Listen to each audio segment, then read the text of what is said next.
आता मी खेकड्याचं कालवण करते आहे। हे बघा, मस्त खेकड्या नेहमी अशा दाबून बघायच्या का आपल्याला कळतात त्या भरलेल्या, आतमध्ये गेलं तर ह्या भरलेल्या नसतात, पण ज्यावेळेला हे असं कडक लागतं त्यावेळेला ह्या भरलेल्या असतात। अशा प्रकारे ह्या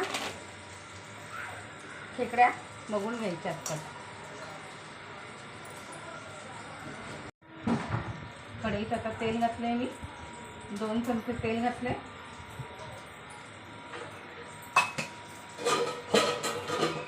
आणि त्यामध्ये ह्या खेकड्या सोडणार आहे।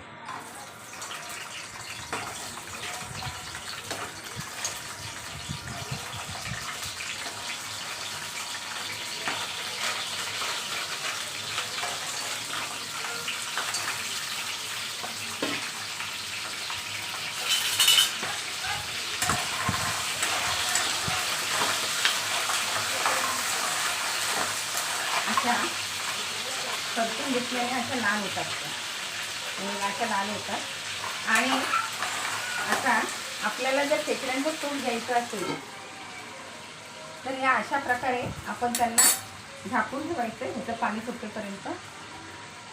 आणि ह्या नांगे आहेत हे आता वाटून घ्यायचे आणि ह्याचा रस काढून मसाले वगैरे घालून आपण तो आगरी मसाला जर प्यायला दिला तर उत्तम असतो।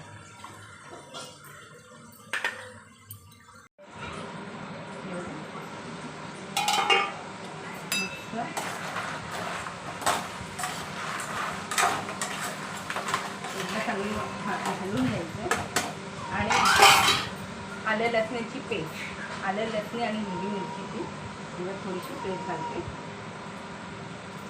पण मी आज जरा हे टाकणार नाही आहे, लाल तिखट घालणार नाही।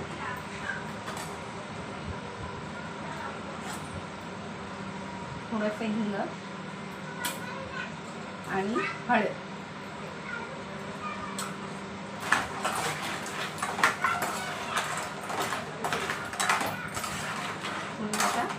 झाकण देऊन ठेवणार।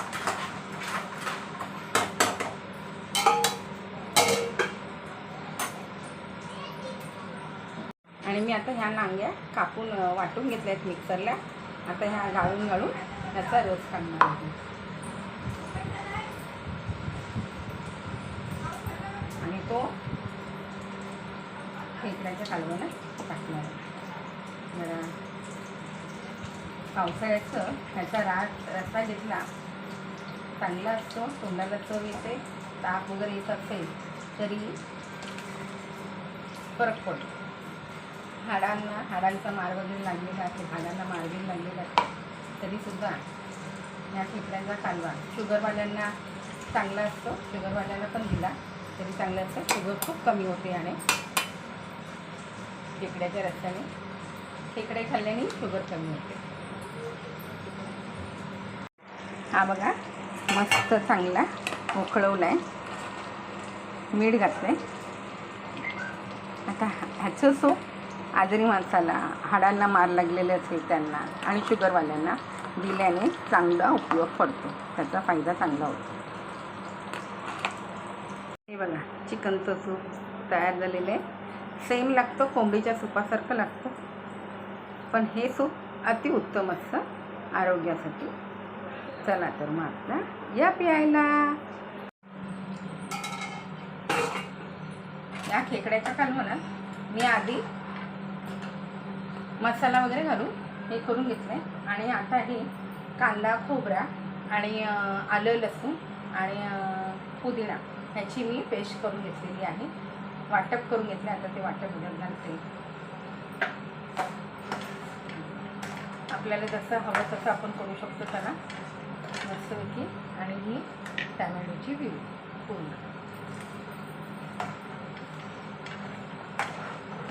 ह्यामुळे टॅमॅटोची प्युरी टाकल्यामुळे कोकम वगैरे टाकायची गरज नाही आणि कालवण चांगलं घट्ट होतं, व्यवस्थित शिजत। अशा प्रकारे खेकड्याचं कालवण तयार झालं।